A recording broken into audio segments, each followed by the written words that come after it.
tell us, like, how do you end up in your authorship, particularly in AI, and why AI? So I always look at how technology is able to benefit people, and it goes back to the core of where my passion is really helping people of different cultures and different nationalities to bring together. And I see that AI is really a transformative force, more than just about trying to automate jobs or eliminating repetitive tasks. But how do you transcend that story, from just a static story to a dynamic story? My grandparents, especially my grandfather, died very, very young.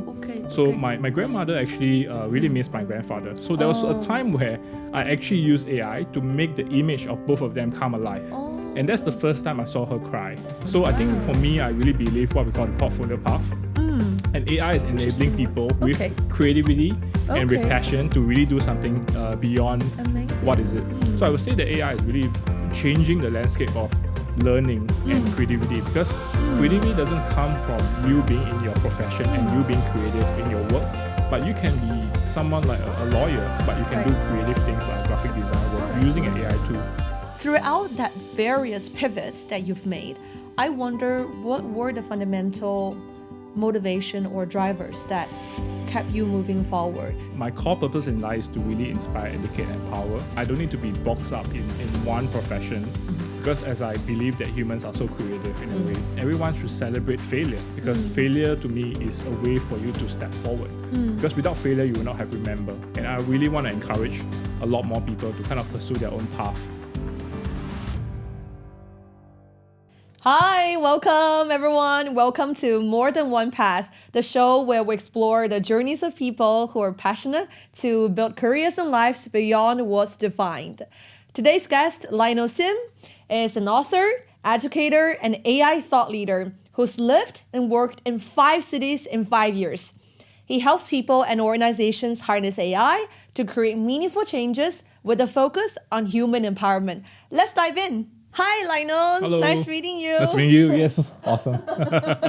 Nice having you today. Yeah, thank you for inviting. Yeah, I actually just met you a couple of days back. It's quite an amazing conversation. So that's why I thought it'd be really great to have you in today's podcast as well, to More Than One Path, and you fit into the theme perfectly. Why not, say hi to the audience and just have a very brief introduction about yourself. Thanks for inviting. I really appreciate it. And hi, I'm Lionel. I'm actually the founder of the AI Capital. So we are an AI consultancy and training company. So what I do, I'm super passionate about really helping people to understand AI.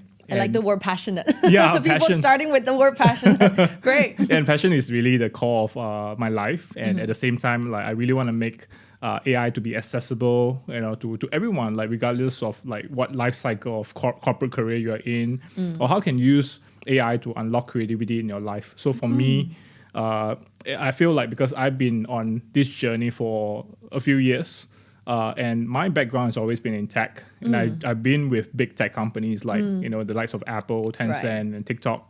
So for me, I always feel like I'm very passionate about emerging technologies, and I'm also very passionate about how do I facilitate emerging technology to the masses. Like for me, when I was in TikTok, I love helping people to understand the power of short form video because of the behavioral trends of people. At the same time, AI is really something that is very transformative, and I really want to make sure that it's accessible to everyone. Awesome. You mentioned a couple of keywords and I really admire. You first start with passionate. Being in Asia, you don't really hear passion a lot as much as we will hope to, right? So thanks for that. And you mentioned also accessibility, so we will dive deeper into that. And third, you were saying that, it was not mentioned here, but a couple of days back, you were saying that you're super passionate about helping young people to actually navigate through and into the new world of AI as well. So we'll take the topic, step by step. Now, maybe wind back a little bit, right? I actually know you. What captured my attention in the very beginning is that the fact that you have lived across so many different cultures, 5 cities, I think, right? Yes. Across maybe a couple of continents as well. Different continents. In 5 years. So just tell us a bit more about that experience. So how was that? Tell us more. Yeah, I think I live in multiple cities in my life, and I've lived in China, I live in US, and live in Australia, and some parts of my life was in Japan. So for me, I look at culture as a very strong pillar of my life, and especially in terms of where Singapore is really a melting pot of different cultures. So I always look at myself as someone who is an ambassador for cultural pollination, like across different cities. And to me, culture is like open mind and at the same time accessible, and also at the same time knowing your limitations, where how do we get different cultures to work together is something always of my passion. And at the same time, always I felt that because I study a very different degree. I was in the Bachelor of International Tourism Hospitality Management. Oh, wow. So for me, I get exposed to a lot of people from different cultures, people from different backgrounds. And I think one of my superpowers is how do I bring them together? How do I bring them together to work together? Nice. And eliminating any cultural biases, ensuring that everyone has their fair share of voice. And that's something that I'm very passionate about. Well, since you mentioned that, I mean, I wasn't prepared to dive right into the cultural aspect so much in depth, but tell us maybe one example that you have, in a way, used your superpower in navigating different cultures in so-called helping people to achieve equality, or anything that you want to just highlight. Yeah, I think when I moved from Singapore to China, that was a very new experience for me. And I was so fascinated about China because more so towards the mobile ecosystem, such as WeChat, Alipay, and WeChat Pay. I was really fascinated about the culture as to how Chinese technology has really been dominating a lot of that mobile landscape. At the time, there was QR codes was being made popular by WeChat. So I have the fortune of joining Tencent at that moment in time to actually really help to promote the technologies overseas. But one thing for me is when I went to China, I realized even though I study Mandarin in Singapore, but my Mandarin wasn't on par. I still remember there was a taxi driver that called me out, like, you look Asian, but you speak really bad Mandarin.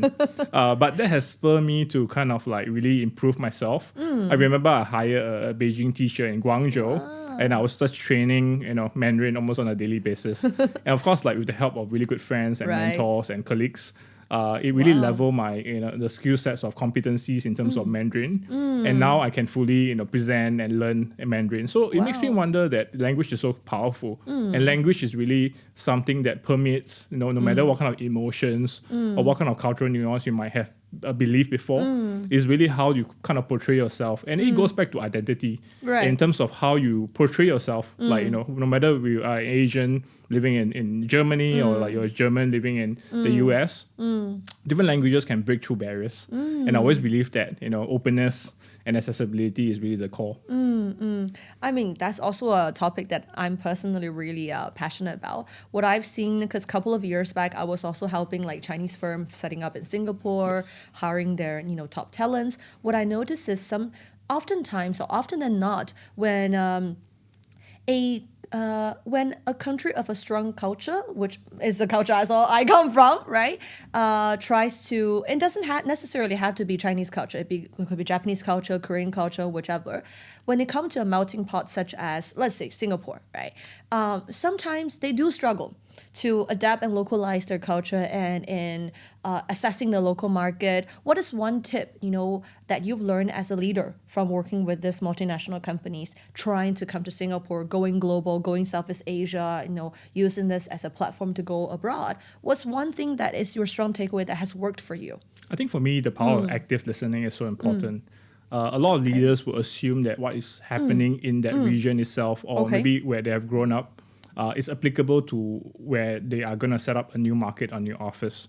So oftentimes they may not succeed because, first of all, localization. And what is localization? Localization is also about trying to understand what is that, what is the taboo thing, what is something that really makes people tick. And at the same time, beyond that, it's really about trying to understand the culture that makes each of the different nationality unique itself. So if you were to assume that this is what is good in your own home country and you do it probably in a different city where you're trying to expand, about 90% of the time will not work because of the fact that people may not be used to certain kind of nuance specifically. So I think for me, it's really about active listening, and also I would encourage people who want to set up office in the new city to go there and experience and to live there. Because living there, it means that Absolutely. you are really immersing yourself. Absolutely. And the pathway that people are approaching is not just about living there, but also interacting with the locals, trying to Absolutely. set up operations, and also having the local team, right, that you can help to manage cross-functionally. I think that's very important. Absolutely. All right, awesome. Now let's go back to the AI topic a little bit. Was impressed, I think impressive for me personally is that having worked in global tech companies multiple times and having also started up companies yourself multiple times, you somehow transition again in a couple of years into a AI landscape and even managed to write a couple of books and become a best-selling author. That is just simply amazing. Tell us, like, how do you end up in your authorship, particularly in AI, and why AI?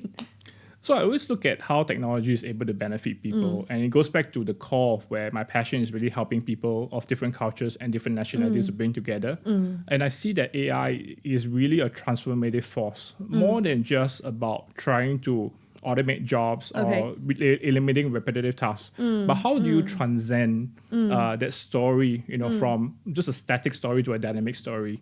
So one thing is, one story of mine that I love to share is, like my grandparents, especially my grandfather died very, very young. So my grandmother actually really missed my grandfather. So there was a time where I actually used AI to make the image of both of them come alive. And that's the first time I saw her cry. And for me, I really felt that, with that ability to create that emotional connection using AI is something that I felt very passionate about. And of course, I'm learning language using Duolingo, using AI and everything. So, and it can help people to search for information that may not have existed before.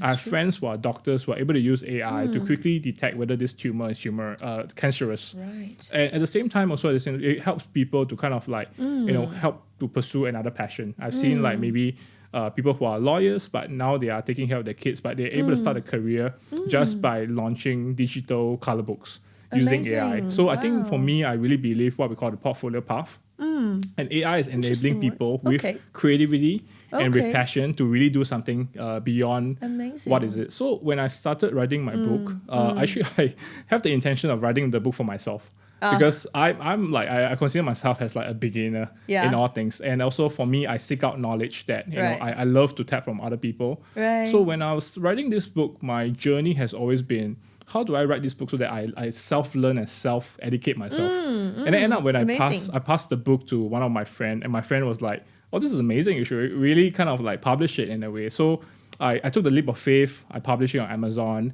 And then lo and behold, it became like the best-selling book itself. And more than just like being a bestseller, but for me, it's like how does this knowledge being able to be communicated?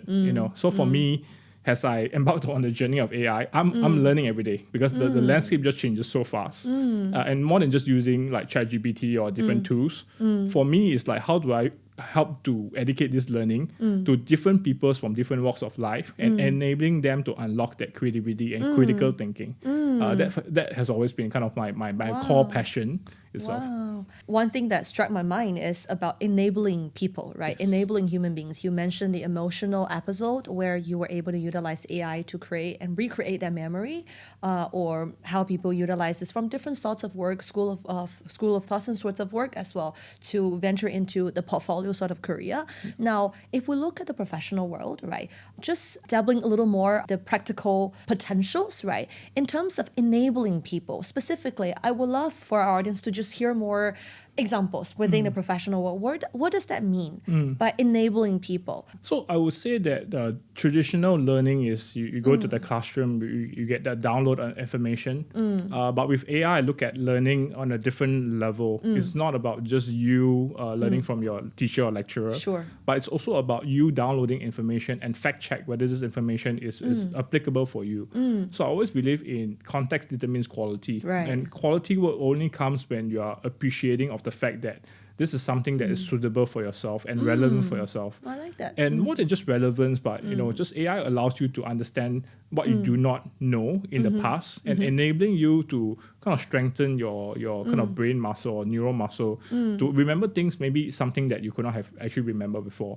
So it's more of like using it as a companion and digital assistant in a way, and also enable you to facilitate learning where you can unlock certain areas of your brain that you may not have identified before. So I believe that learning has become a lot more collective, and at the same time it has become a lot more two-way. Rather than you just downloading information and memorizing work, it has to use in a way that's creative. So I would say that AI is really changing the landscape of learning and creativity, because creativity doesn't come from you being in your profession and you being creative in your work, but you can be someone like a lawyer, but you can do creative things like graphic design work using an AI tool. So for me, I feel like there's so much possibility, and that's why I felt like I'm so excited about like just empowering people and humans and professionals, and especially young people with so much immense creativity and possibility to really use AI to their fullest potential. I think you were showing me, in fact, I was asking you, and then you were showing me some pictures on how you were helping fashion companies, fashion industry to transform these days using AI. Walk us through that example. How did that change the workflow actually? So the traditional workflow is you have a designer, and then basically you spend the weeks and months to kind of ideate that, and then you get approval, and then end up like you get to your customer, and the consumer just doesn't like the design in a way. So the iterative cycle and loop becomes a lot more like laborious, and at the same time very intensive, and also very manual in a way. So what with AI you can really do is to actually shorten the cycle of ideation. You can have 1,000 designs just using AI to create it. And then you can just do a crowdsource in terms of your customers, whether which one is suitable for you. And more importantly, it's not just about letting you to decide, especially the company to decide, but letting your consumer identify their own pain points and partaking that journey and ownership with you, so that they can have ownership in terms of their design in a way. And one example is really like Castify, where you actually have a phone case, you can actually design that DIY. Yeah, actually, and that's amazing. It's proven, right? You know, the if you do DIY stuff, you have a lot more passion and ownership, and you probably would value that a lot more. So that's true. So creativity comes in co-creation, but at the same time, AI allows you to kind of like speed up the creation process. So it allows you to speed up the creation process. It means that the go-to-market strategy, in terms of how you ideate your product, has become shortened. It means that if your competitor spends about 2 months to ideate a product, you can ideate within a day or two. And you can go to market, you launch it, and you get feedback from your actual customers to see whether it's the right fit for you. And a lot of companies are using that process, even in their supply chain, retail, logistics, and it can save a lot of costs just by cutting down some of the process. And I still believe that the human has to be in the loop, because the human involvement is where you actually enable some of the process where there are gaps to actually kind of fill up in a way. So for me, it's a lot about that flywheel of AI, where you can have human in the loop, but at the same time, you can have the process to be a lot shorter. Actually, while listening to you, just a couple of thoughts came to my mind, right? One thing is about how and what kind of perspective and aspect that human will remain competitive and relevant to the process of creation. The second prospect is around corporations, meaning to say how, like just looking back on how companies compete with one another, the cycle and the mode that they're able to maintain and in a way like sustain, create first and then sustain is becoming shorter and shorter. Last time we're very used to seeing corporations like 3M being around for hundreds of years and talking about their company values and this and that and be able to just compete, you know, through and standing through time. Now we're seeing startups coming up, you know, closing down, starting up again, closing down. And that loop has also become shorter and shorter. So from each of this perspective, from human perspective and also company perspective, I wonder, my curiosity asks me, what are going to be the core or the main things that first injects our competitiveness, second, remain as precious value add to the process of work creation in general, human and corporation. What's your take on that? I think for me, you touched on a couple of different points. I think the first point to address is really about competition. And I think with AI, it really makes competition not just unilateral, but it's binary in a way, where binary to the process where there's a lot of elements involved, because your consumer preferences and needs are ever changing. And also with like the likes of social media, where like TikTok and Instagram and all this stuff. So people have a lot of choices out there. To some extent, it's like people just have a shorter attention time span And basically, they have to really having a lot more information overload. So how does a company succeed in the AI age is really how do you make choices easy and simple enough so that people could understand like what's your core value and what's your core purpose. Oh, I love that. And, Okay. and that's really important because the human connection is really important, the emotional connection. And at the same time, the psychological aspect of how human can work together with AI is really about how do I tap on the strengths of every single individual. Like you could be very data driven, but at the same time, you can also be very creative. So how do you blend that creativity with your data analytical kind of instincts? So for me, it's really about, how do you maybe test out your persona and your customer persona and kind of match that to your future product pipeline and roadmap in a way. So in my book on the AI selling, I really focus a lot about how sales professionals are able to use AI to really get a leap ahead. And traditionally, if you look at sales, it's really about pre-sales, post-sales, and the account management. So how do I look at that is the funnel of sales has really radically changed. It's like you're able to get to reach the customer a lot faster. And salespeople, like, it's always about time because time is money. So how do you automate all these tasks and how do you make sure that you're able to get to the end goal a lot faster? So for me, and how do you inject creativity, especially for marketing professionals, or in my second book about AI in marketing, how do you create content at scale? How do you personalize at scale? How do you ensure that, your customers are always, all needs are met, but also there are hidden needs that are not even known yet in a way. And there's a growing trend right now where people are actually searching on ChatGPT and the large language model, where people actually are wanting a lot more personalization because of the fact that there's a lot more information out there. There's like a tsunami of information. How do I get access to information that's personalized to me? So I think clarity is really one thing that AI can help people to achieve. And then it's just how the human or how the people use the information to their best advantage. So what I'm hearing is that in terms of how corporations or how startups are able to remain competitive is really continue to use AI as a toolkit to make the accessibility of whether it's getting the core and essence of their customer or getting the core and essence of the talents that they have in house. Either way, right? To be a faster loop, first of all, and also to be more humanized, to be able to understood and utilized in a way. And on the human side, I just want to probe a little further, if you do not mind. This is also in a way relevant to not just creativity, but also the ethics part as well, right? What I'm thinking is, yesterday I was just creating some logos for the podcast. And it was so funny that I completely get what you mean because now I don't even need to engage a designer, frankly speaking. And what I love the most a part of creating the process is the prompt that was asking me, was probed to me, was first, what's the title of the podcast? Second, what kind of style or tone or values or keywords that I'm able to inject or wish to inject. So it's about getting that core essence of that co-creator that AI is working with. And I completely agree with that. But just on the human part, I just want to probe a little more.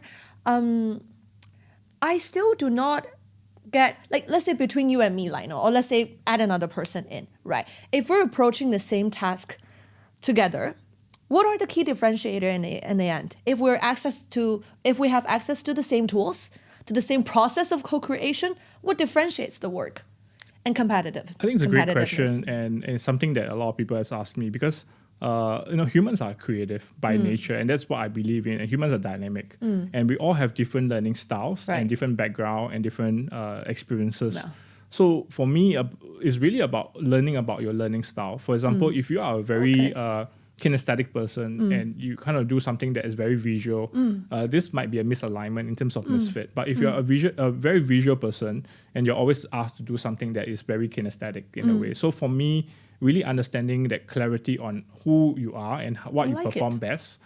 Because it's always about the mindset, right? I always inculcate to my clients, what is your AI thinking? The AI thinking for me is how do you achieve maybe 10x in terms of what you can achieve using maybe 5 or 6 AI tools. Absolutely. Because I have gone to that, my brain is already to that stage where, when I think about something, it's all about AI tool first in a way. So the AI thinking is really how organization is trying to re-pivot their organization to become AI first. But being AI first doesn't mean that you just be proficient in using the tools. But how do you link that tool to your own learning style? For example, if you are a visual person, then you might work best with a vision board using AI itself. If I'm a kinesthetic person, maybe I need to go out there and get feedback. Then I get the feedback and input back using AI scorecards in a way. Or if you are a person that combines both of them, depending on the task itself. So and also it also depends on your colleagues, your customers. Are they also knowing of their learning style in a way? So basically, I think for me, it's about learning about your own learning style and applying the tools that work best for you. Yeah, it takes a couple of time. It takes time to actually really unlearn some things. I think unlearning is not easy. I think for me, learning is always about relearning and then unlearning in a way. So for me, I felt that I have to unlearn a lot of things. For myself, I'm a visual person, but at the same time, there are some tasks where I need to be very kinesthetic because I have to do it in a way. So for me, it's really about understanding your own strengths and weaknesses. Amazing. It's like a whole discovery journey of ourselves and definitely, whether it's on individual level, corporation level. Now, speaking of that, of knowing the unknown, right? Many times when a tool or such an advanced tool is put in front of us, imagination is beyond imagination. I don't even know whether that makes sense or not, but I just said that, but okay. Now, putting yourself, you are a AI consultant now. When helping your client, or let's say whether it's small organization, big organization, during their transformation journey, what would you say are the first couple of questions you ask them? Let's say if it's a corporation, and you're tasked to help them to navigate and be ready for AI native workforce or corporation, right? What are the first few questions that you will ask, even before diving into the work itself? Yeah, I always believe the philosophy of beginning with the end in mind in a way. So I think for me, beginning with end in mind means that what is the actual outcome that you want to reach, or what's the actual pain point that you want to reach in a way. So if you want to gain a leg up over your competitor in terms of, let's say, you want to sell more apparel in a way. So what is the actual outcome that you want to achieve? I think that's for me, that's the most important thing, because it's not about the doing, it's about how do you show up to your customers and how do you enable them using AI to kind of like do that product discovery and product ideation to actually providing actual solutions that is customizable for them. And I think for me, one important thing that organization always neglect is they always feel like having an AI feature is an AI product. Right. So having an AI feature doesn't mean that you are AI ready. And AI ready means that it encompass your ecosystem of partners. They are enabling you to use AI first thinking. And AI first thinking is really about using data-driven approach to identify customers or pain points that suits the best for your environment or product in a way. So for me, a lot of people has always confused that an AI feature is an AI product. And AI product is not just 1 or 2 months. You have the feature there, that's it. It has to be integrated into your workflow, and it has to be integrated to all your departments, procurement, marketing, operations. Because traditionally for big companies, if we're talking about enterprise AI, a lot of the budget is being held by the CIO, the COO. They may have a lot of different focus and outcomes, but a lot of what they are buying in terms of software, a lot of different teams have to use it. So in a way, it's like, how do these key decision makers, even starting all the way from the CEO in terms of executive leadership support, has to really funnel down so that they are also, I would say, ambassador of using AI in their workflow. Yeah, there's a saying like it's really about like if the people who know how to use AI will excel the people who do not know how to use AI. And I'll just add one more thing to it. It's really about the AI. If the people know how to use it, at the same time coupled with the AI thinking, this person has a superpower in his or her hands. That all sounds really great, but I'm just thinking at the same time, sometimes we don't even know what we want as an individual, let alone corporations, right? If you don't know what is out there to be imagined and what are the potential benefits or, for that matter, risks as well, while, having that transformation, right? Same thing as we're going through digitalization. In the past 20 years, everybody has been talking about digitalization, but still yet today, probably only 60-70% of the corporation have really gone through that digitalization journey, but left that 20-30% still haven't, right? So how would you help them to ask the right question to figure out what they should be gunning for in a way. Yeah, I remember on my 21st birthday, I got my iPhone 3GS. I still remember that magical moment where I opened up the screen and it was a touch screen. I told my friends, this is magical.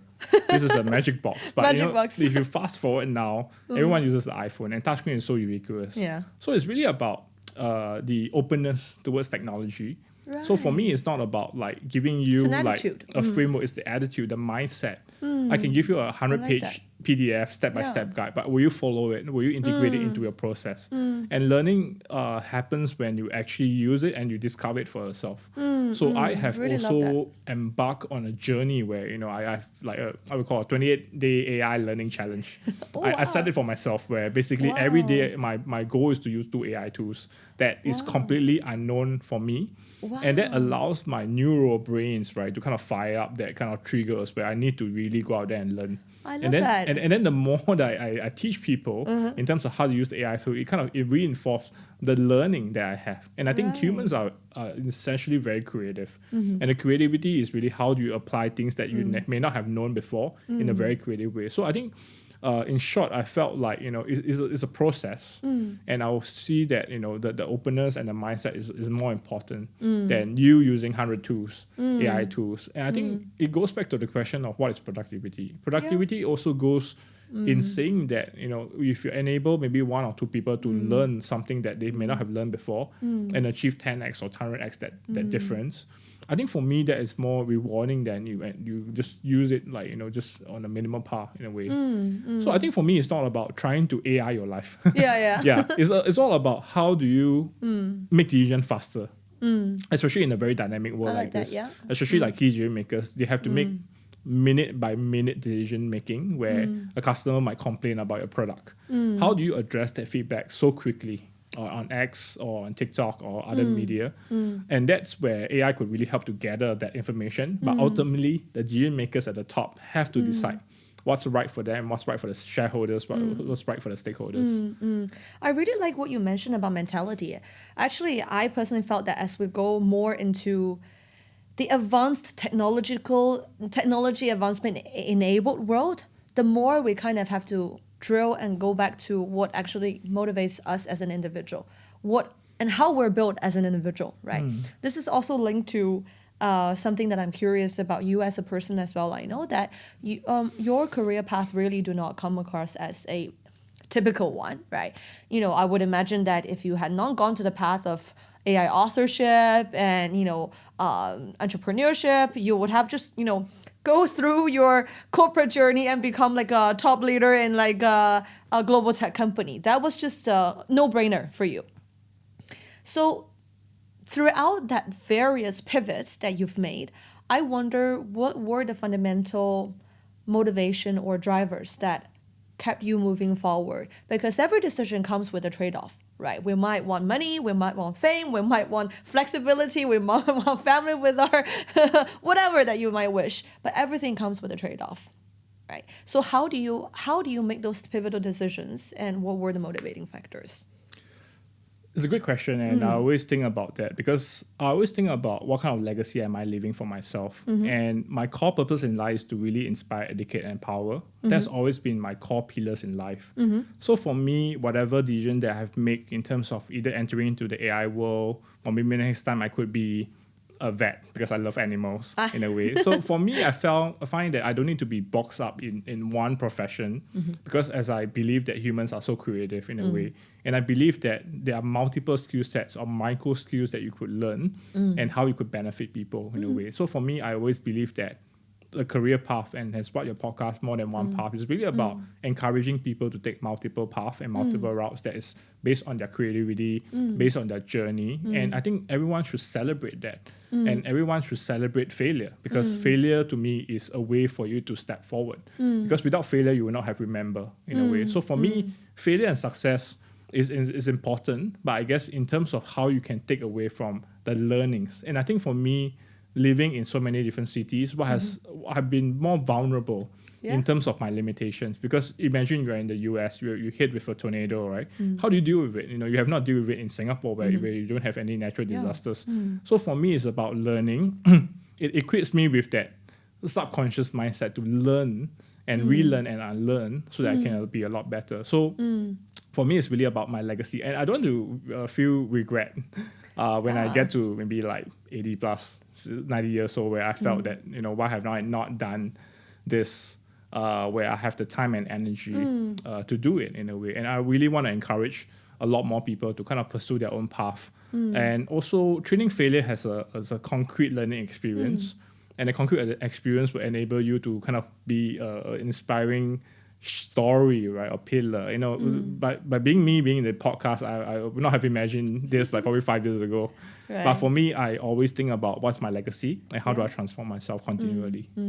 I was just speaking with somebody also, I think, a couple of days back as well. And we were talking about, it's not about like a mid-year crisis, not anything of that sort, but as our brain develops, right, and as we go through experiences in life, the deteriorating effect of doing things that maybe are just not as meaningful or not as purposeful is growing more inside us to the point that we start to think a legacy, we start to think meaning, we start to think purpose. It's no longer about just seeking pleasure, right? I think many would resonate that they want to leave something. They want to have their identity before they meet God, right? But the question is, how do you crystallize that vision for you? I think that's something that you can maybe have a message or some advice to share with people. Because you talk about learning, you talk about impact, but anything can be impact. Anything can give you learning, right? How do you crystallize that path of impact that is belonging to you, that you felt that you have the conviction to go for, and that is the path for you? I think instead of grappling everything that comes the way. Yeah, I always believe when the student is ready, a teacher will show up. Yeah, no matter what I want to learn and how I learn it, it's really about having that mindset of a beginner again. Yeah, and how do I crystallize this is also like what I mentioned, working with the end in mind. Like if I believe that this is really good for society, it complements my strength, I would do it because start the quest. And I think it's not about the outcome. Sometimes it's really about the journey. And throughout the journey of learning AI and also like just consulting about AI, I've met many brilliant people that are not within my circle of influence or friends. It's because I felt that I've kind of like, be involved in a different circle. Absolutely. So it's only when you step out, then you can step into a brand new world, which I think is very, very different. Because I love that, that creativity when you have that idea kind of like spark, and it's like from two different people that a different clash of ideas. Yeah. Like when I meet you, I really felt that instant resonance, although we come from a very different background. So for me, it's really about what is the journey and the facilitation, and who are the people that is you can be of service with or together with in a way. I think that the idea of steward leadership is very important for me. How do you enable people, and how do you ensure that it creates a very collaborative environment so that everyone could strive and grow together? Absolutely. Well, I think we've talked a lot about the good stuff, the good side, right? I wonder, going back to your personal journey a little bit, what do you consider as the toughest professional or personal moment that you had to really go through, which evolved you from Lionel 1.0 to Lionel 2.0? And how do you go through out of that struggle? I mean, it doesn't have to be particular hardship per se, right? But to you personally, what was the hardest time? I mean, do you have like a week I can share like a lot of my lowest point in life in a way? So I think for me it's really about I think the lowest point in life is in my life is also where I felt that I could not grasp the opportunity that it presents in front of me. So it's also like the biggest regret is like there's an opportunity there, but you could not see it in a way. It's like, for example, that there is goal, but you don't have the shovel. How do you enable that goal to be yours in a way? So I think it's not about like the opportunity that I've gave up, but it's the opportunity that I could not even see. And when it comes to like later on in life, I realized, this has become a lot more clearer to me. But I always take a very humble approach and very open approach to admit my mistakes, but at the same time also be very vulnerable. So I tend to have this practice where I actually write a letter to my future self. Yeah. And I just kind of open up my letter a couple of weeks ago. It was really interesting, like how when you visualize yourself in your future state, you can actually believe in the things that is enabling for you because of your mission of not leaving a good legacy behind. And also, I think at the same time, I also felt that the lowest point in my life is also the pivot time in a way. Yeah, because I think the pivot is also in the willingness to take in the failure and take in the learnings and also just continually outgrow yourself. Absolutely. Yeah, and I hope that I can be sharing that story with someone who has actually been through that path and maybe help them to walk maybe a lesser journey because the lesser journey will allow them to achieve their goal even faster. In a way. So when I was living in New York, there's a conference called PhailCon. Let's talk about, you go up there and Not talk about success. failure all the about time. failures. Yeah, and I learned so much that people become so successful because they have failed so many times. It's not about because they have been so successful, that's why they could not fail again. And sometimes starting with the idea of a beginner, in everything, I'm just very curious about things, I'm very open about things. Love it. Yeah, so for me, it's really about how do you bring that energy and passion, to things that you may not know and still embracing it like a beginner again. Like for me, even though I know AI maybe a bit more than other people, but I still still have the beginner mindset in a way because I go in there in the hope of learning something new. Absolutely. Yeah. That's amazing. Wow. I think, thank you so much. And I mean, personally, I've had a lot of takeaway, right? What you essentially were saying just now is, obviously pivotal times and tough times can be very, type of situations, but what essentially kept you going that almost make you felt that you didn't have any other choice per se is that curiosity, is the fact that you really just were, how do I put it?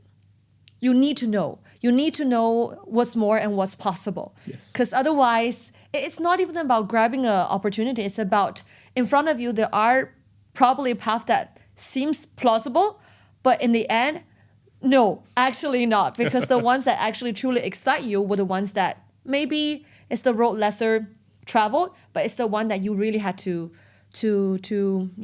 And I think something to add on is really about taking action. And I think from the time I met you to having this podcast is maybe within like 1.5 weeks. Wow. Yeah. So I think I believe in taking action because when you take action, there's always a 33.33% chance. If a yes, no answer. Why 33.3%? Because you have 100% divided by 3.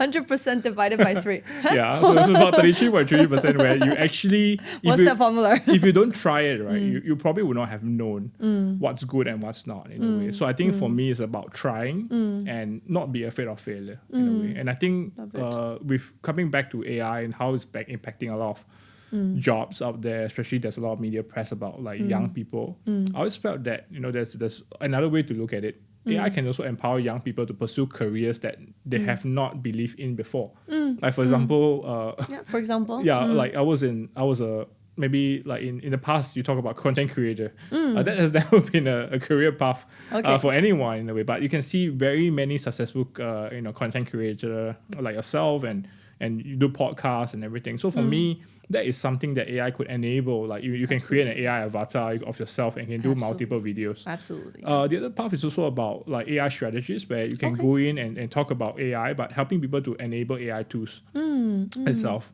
And traditional career path like the accountant, lawyers are still very, very important. But how do you become an AI-enabled lawyer, AI-enabled professional in your own field? By using AI as your superpower, but by using AI as your companion in a way. It's not about you becoming like totally robotic. It's you having that emotion and AI helping you to accomplish your goals even faster. So I would say that it has opened up a lot more career paths.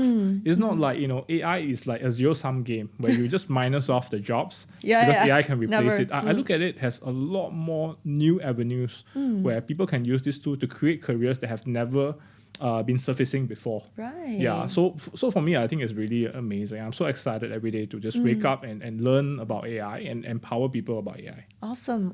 Well, I think last but not least, maybe with the ethics take as well. I mean, your view on ethics, just very briefly. What do you think is everybody's role in the journey of creating with AI and going forward with AI?